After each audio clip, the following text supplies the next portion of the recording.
What's up, everyone?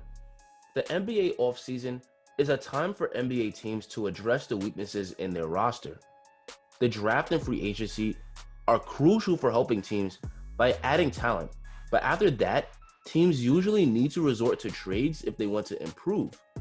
The Knicks made some solid moves this offseason. They drafted a potential all-star in Obi Toppin, and they signed some solid vets to good deals. But they should make another move if they want this team to be a lot better this season. The Knicks in particular need a point guard. The Knicks are essentially running the same point guard rotation they had last year of Elfrid Payton, Frank Ntilikina, and Dennis Smith Jr. The Knicks could really use an upgrade at the position. They need a starting point guard that can shoot the three ball at a high level to help out spacing the floor. Last year, each of the Knicks' 3-point guards were awful shooters, which contributed to the lack of floor spacing. They also need a point guard that will distribute the ball and set up guys like Obi Toppin and Mitchell Robinson for lobs and easy baskets. So in this video, we're going to look at 3 trades that I think can get the Knicks a quality point guard. But before we continue, if you like content like this, please like the video as it really encourages the YouTube algorithm to recommend it to more people. And please subscribe as it really helps my channel grow. Now let's get started.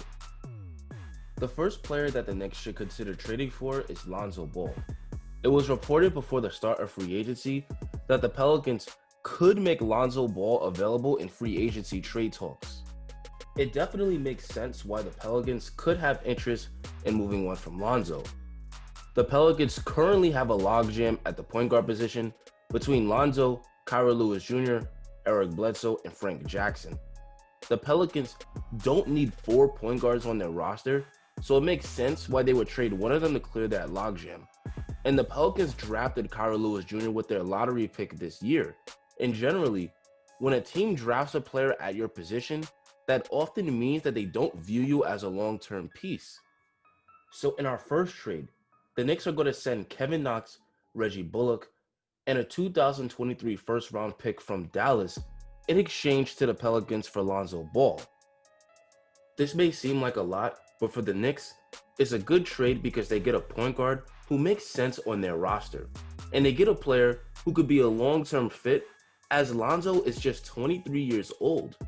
Lonzo may not have lived up to the potential that comes with being a number 2 overall pick, but he showed significant growth this past year, and he's turned himself into a good starting point guard. This season, Lonzo averaged 12 points, 6 boards, and 7 assists a game on 40% shooting from the field, 37.5% from 3, and 56% from the free throw line. Lonzo still has his weaknesses, but he improved by leaps and bounds in multiple areas in his game. For one thing, Lonzo Ball is a much improved outside shooter. Last offseason, Lonzo worked hard to change his funky shooting form, and the hard work paid off as Lonzo's shot has gone from being a weakness to being a strength. Thanks to playing next to great offensive talents like Brandon Ingram and Jrue Holiday, Lonzo got a lot of open looks last season. In catch-and-shoot situations, Lonzo shot 39% from 3. For the Knicks, this will be a breath of fresh air. It's been a while since the Knicks had a high-level shooter at the point guard position. Last year, defenders could sag off guys like Elfrid Payton to disrupt the flow of the offense because they know an outside shot from Payton is practically a turnover.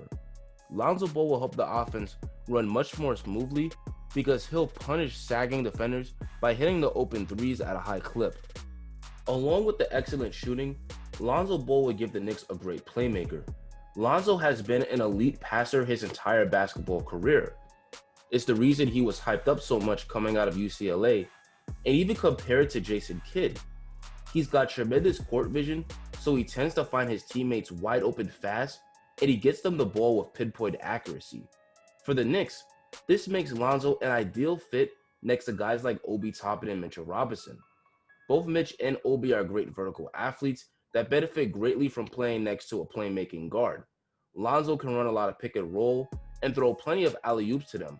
Lastly, Lonzo is also a great defender, which is probably the most underappreciated part of his game. He's great at defending both on and off the ball.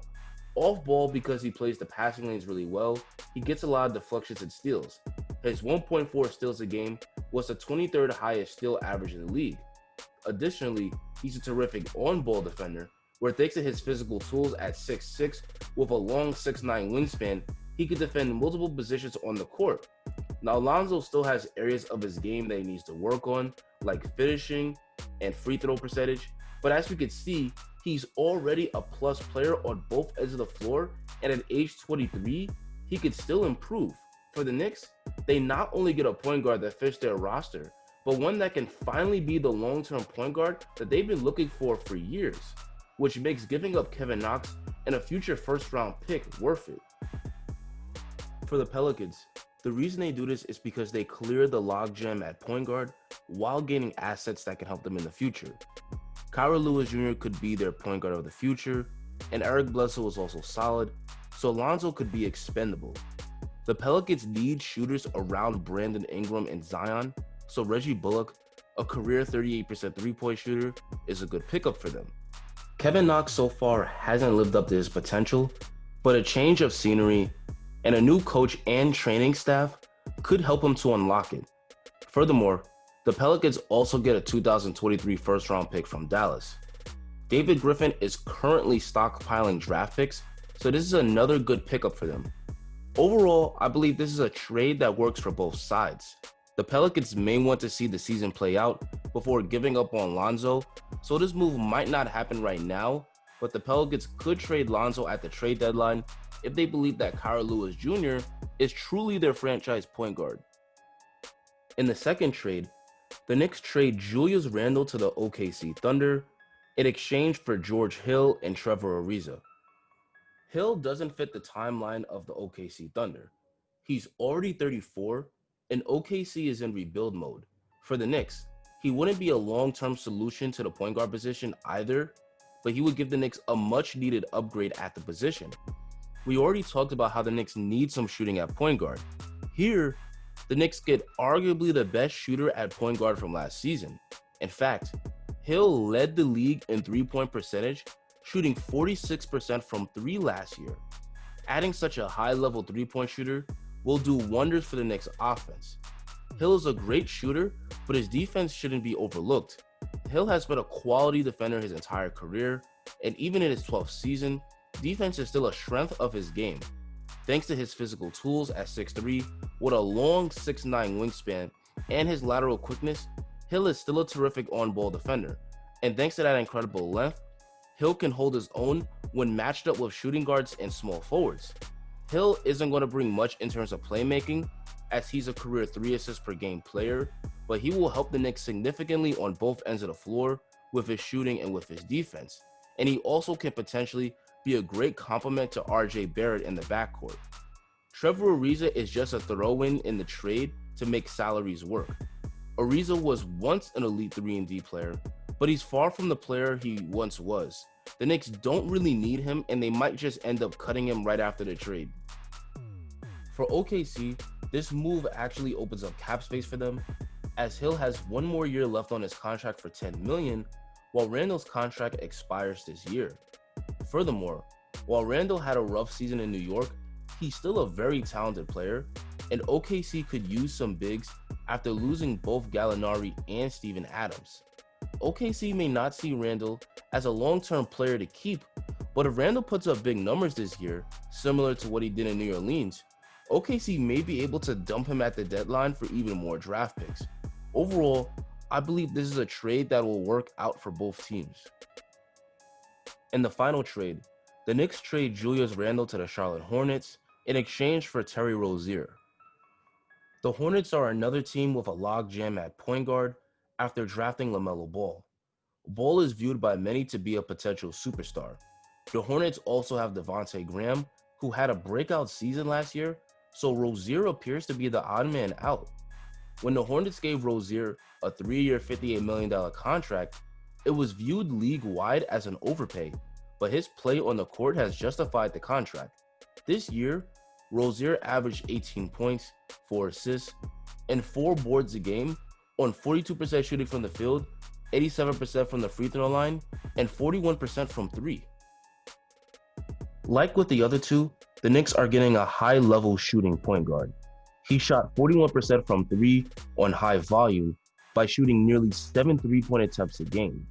Rozier's elite shooting ability will really help to space out the floor.